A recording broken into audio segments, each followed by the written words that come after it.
નમસ્તે મિત્રો, આજે આપણે ધોરણ 6ની ઇંગ્લિશની ટેક્સ્ટબુકમાં યુનિટ 3 છે ફોટ એન્ડ વન, લડ્યો અને જીત્યો, એમાં એક્ટિવિટી 1 to 5 સુધી જોવાના છીએ. એટલે 1 2 3 4 ને 5. એક્ટિવિટી 1ની અંદર છે નીચેનું કાવ્ય સાંભળો, ગાવો અને વાંચો. Madan Manchur, born at Janakpur, studied at Jnanpur, work at Karmapur, married at Jivanpur, fell ill on Friday, admitted on Saturday, was on Monday, died on Tuesday, cremated on Wednesday. This was the story of Madan Manchur. શું છે story Madan મંચુરની? જો કે મદન મંચુર છે Born at Janakpur એટલે જનકપુરમાં જન્મ્યો હતો. Studied at Gyanpur એટલે જ્ઞાનપુરમાં અભ્યાસ કર્યો. વર્ક એટ કર્મપુર એટલે કર્મપુરમાં કામ કર્યું. મેરિડ એટ જીવનપુર એટલે જીવનપુરમાં પરણ્યો. ફેલ ઇલ ઓન ફ્રાઈડે એટલે શુક્રવારે બીમાર પડ્યો.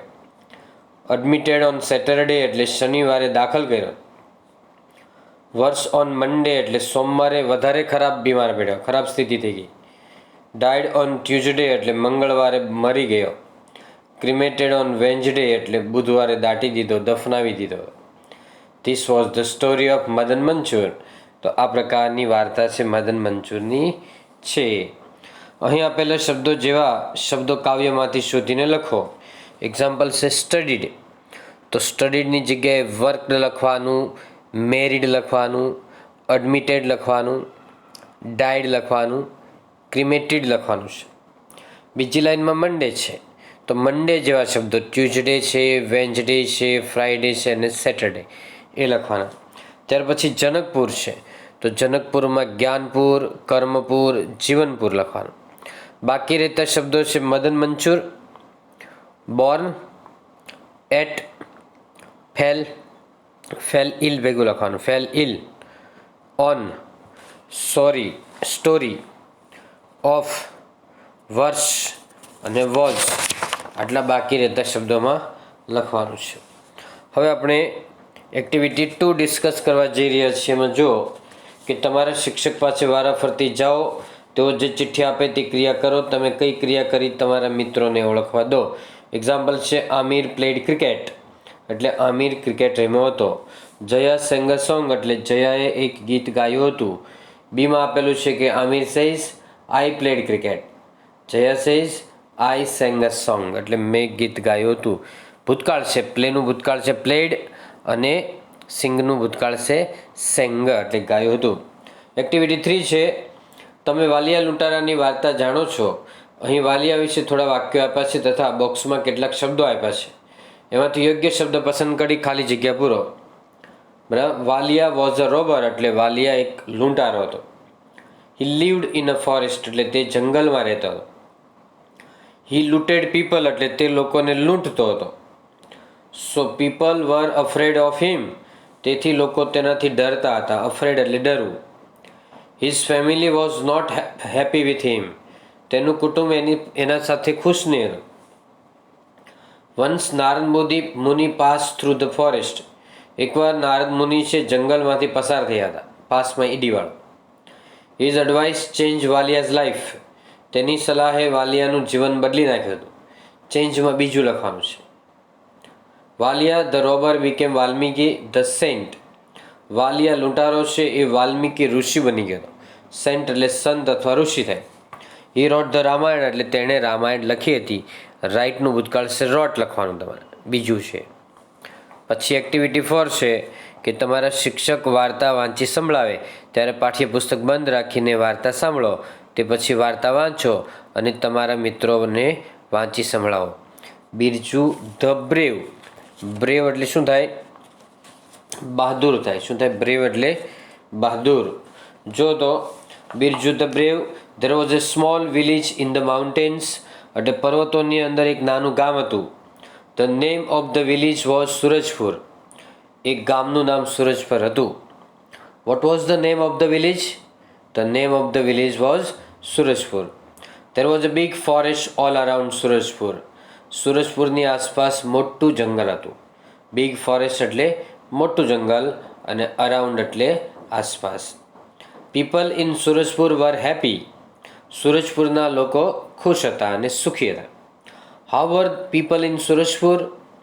People in Surajpur were happy. They work hard and grow good crops. તેઓ સખત મહેનત કરતા હતા અને સારો પાક મેળવતા હતા. ગ્રો એટલે ઉગાડવું થાય, એના પરથી ગ્રુ એનું ભૂતકાળ છે, અને ક્રોપ્સ એટલે પાક થાય. Birju a young man also lived in Surajpur.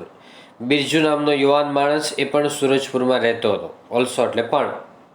He was tall and handsome. તે ઊંચો અને ખૂબસૂરત હતો એટલે દેખાવડો હતો. હેન્ડસમમાં ડી નહીં બોલવાનો, ડી સાયલેન્ટ રહે એટલે એ બોલવાનો નહીં. How was Birju? તો Birju was tall and handsome. He was wealthy too. તે સંપત્તિવાન હતો એટલે પૈસાદાર પણ હતો. ટુ એટલે પણ. But he was not brave. પરંતુ તે બહાદુર નહીં હતો. બ્રેવ એટલે બહાદુર. He was afraid of even mouse. તે ઉંદરથી પણ ડરતો હતો. માઉસ એટલે ઉંદર, ઇવન એટલે પણ, અને અફ્રેડ ઓફ એટલે નાથી ડરવું. He never went out at night. તે કદી રાત્રે બહાર જતો નહીં હતો. The children tease him. Birju the coward. બાળકો એને ખીજવતા, ટીઝ એટલે ખીજવતા હતા કે બિરજુ છે ને એ કાવડ છે, ડરપોક છે. Once the village sarpanch received a note from some dacoits. એકવાર ગામના સરપંચે લૂંટારાઓ પાસેથી એક ચિઠ્ઠી મેળવી હતી. ડેકોઇટ્સ એટલે લૂંટારા અથવા ધાડ પાડવો કહેવાય. We are coming to your village tonight. આજે રાત્રે અમે તારા ગામમાં આવવાના છે. Keep all your money and ornaments ready. તારા પૈસા અને ઘરેણા બધા તૈયાર રાખજે. The sarpanch called the villagers. એટલે સરપંચે ગામના લોકોને બોલાવ્યા. કોલ્ડ એટલે બોલાવ્યા, વિલેજર્સ એટલે ગ્રામજનોને. He showed them the note. તેણે તેઓને ચિઠ્ઠી બતાવી હતી. Some villagers wanted to attack the dacoits. કેટલાક ગ્રામજનો લૂંટારા ઉપર હુમલો કરવા ઈચ્છતા હતા. વોન્ટેડ એટલે ઈચ્છતા હતા, વોન્ટનું ભૂતકાળ છે. એટેક એટલે હુમલો કરવો. સમ અધર સેડ વી શેલ ટ્રેપ ધેમ. બીજા કેટલાકે એમ કીધું કે આપણે એને સપડાવી દઈએ, ફસાવી દઈએ. એમ કે ટ્રેપ એટલે પાંજરામાં પૂરવું પણ થાય અને અહીંયા સપડાવવું, ફસાવવું. Birju was also there. એટલે બિરજુ પણ ત્યાં હતો. He stood up and told the sarpanch. તે ઊભો થયો અને સરપંચને કહ્યું કે sir, don't worry about the dacoits. લૂંટારા વિશે તમે ચિંતા કરશો નહીં. I will teach them a lesson. એટલે હું તેમને એક બોધપાઠ શીખવી દઈશ. The villagers laugh. એટલે વિલેજના લોકો હસતા હતા. The sarpanch said what you will teach them a lesson. સરપંચે પૂછ્યું કે શું તું તેઓને બોધપાઠ શીખવાડીશ? Birju you are afraid of even a small mouse. Birju તું નાના ઉંદરથી પણ ડરી જાય છે, ગભરાઈ જાય છે. How will you teach them a lesson. તું કેવી રીતે એમને બોધપાઠ શીખવી શકે? હાઉ એટલે કેવી રીતે. બિરજુ રિપ્લાયડ. એટલે બિરજુએ જવાબ આપ્યો. Give me 10 strong young men. મને 10 જોરદાર યુવાન માણસો આપો. સ્ટ્રોંગ એટલે શક્તિશાળી. I have a plan. એટલે મારી પાસે એક આયોજન છે. The sarpanch agreed. એટલે સરપંચ સંમત થયા. He asked 10 strong young men to go with him. તેણે 10 શક્તિશાળી યુવાન માણસોને તેની સાથે જવા કહ્યું હતું. After sunset Birju and his friends gathered at the village gate. Sunset એટલે સૂર્યાસ્ત પછી બિરજુ અને તેના મિત્રો છે ગામના ગેટ પાસે ભેગા થયા. ગેધર્ડ એટલે ભેગા થયા. They carried a bundle of wire and sticks. તેઓ એક જુડી વાયરની અને લાકડીઓની લાવ્યા હતા. બંડલ એટલે પોટલી અથવા જુડી લાવ્યા. કેરીડ એટલે ઊંચકીને લાવ્યા હતા. તે tied the wire to the trees across the road. તેઓએ વાયર છે રસ્તાથી વૃક્ષો, સામેના વૃક્ષો સાથે બાંધી દીધા હતા. ટાઈ એટલે બાંધ્યા હતા. સામસામે વૃક્ષોને બાંધી દીધા વાયરથી.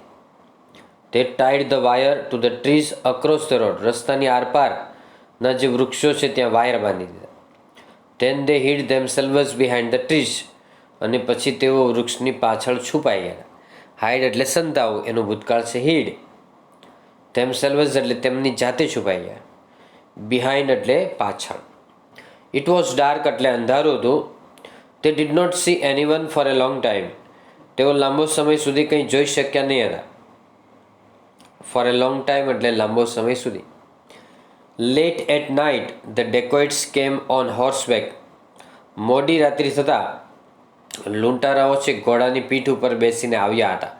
કમનું ભૂતકાળ છે કેમ.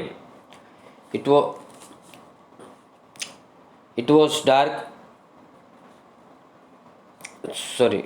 દે did not see the wire in the dark.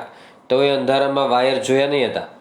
One by one they fell down. એક પછી એક તેઓ નીચે પડ્યા. Birju and his friends came out. Birju અને તેના મિત્રો છે બહાર આવ્યા. They caught the dacoits and tied them to the trees. તેઓએ લૂંટારાઓને પકડ્યા અને વૃક્ષની સાથે બાંધી દીધા. કેચ એટલે પકડવું, એનું ભૂતકાળ છે કોટ, અને ટાઈડ એટલે બાંધી દીધા હતા. The next day the sarpanch called the police. પછીના દિવસે સરપંચે પોલીસને બોલાવ્યા. The police arrested the dacoits. એટલે પોલીસે લૂંટારાઓની ધરપકડ કરી. અરેસ્ટ એટલે ધરપકડ કરી. The sarpanch and the villagers congratulated Birju and his friends. સરપંચ અને ગ્રામજનોએ બિરજુ અને એના મિત્રોને અભિનંદન આપ્યા હતા. Now Birju was not Birju the coward, he was Birju the brave. હવે બિરજુ છે ને એ ડરપોક નહોતો રહ્યો, પરંતુ બિરજુ છે બહાદુર બની ગયો હતો. કેવો બની ગયો હતો? બહાદુર. ચાલો એક્ટિવિટી 5 જોઈએ છે કે વાર્તાનું મુખ વાંચન કરો અને નીચે એમાં આપેલા શબ્દોને બીમાં આપેલા અર્થ સાથે જોડો. બરાબર. તમારે ફોરેસ્ટ એટલે જંગલ આપેલું છે, તો એની સામે શું આવે? ફૂલ ઓફ ટ્રીઝ એટલે વૃક્ષોથી ભરેલું એવા. બ્રેવ એટલે બહાદુર. એની સામે આવે Jagruti went to the doctor at night. રાત્રે જાગૃતિ ડૉક્ટર પાસે ગઈ હતી એટલે બહાદુરીપૂર્વક ગઈ હતી. અગ્રી એટલે સંમત થવું. એની સામે આવશે નેહા રિપ્લાયડ યસ. ટીજ એટલે ખીજવવું. એની સામે આવે અંજલિ કોલ્ડ લતા લડ્ડુ એટલે અંજલિએ લતાને લડ્ડુ કહ્યું હતું. રિપ્લાય એટલે જવાબ આપવો થાય. એની સામે આવે રાકેશ આન્સર્ડ ધ ક્વેશ્ચન એટલે રાકેશે પ્રશ્નનો જવાબ આપ્યો હતો. કોંગ્રેચ્યુલેટ એટલે અભિનંદન આપવા થાય. જયેશ 100 મીટર રેસ એટલે જયેશ 100 મીટરની રેસ જીત્યો હતો. અરેસ્ટ એટલે ધરપકડ કરવી થાય, ધરપકડ. The police caught the thief એટલે પોલીસે ચોરની ધરપકડ કરી હતી. કોટ એટલે પકડ્યો હતો, કેચનું ભૂતકાળ છે, પકડ્યો એટલે ધરપકડ કરી એમ સમજવાનું છે.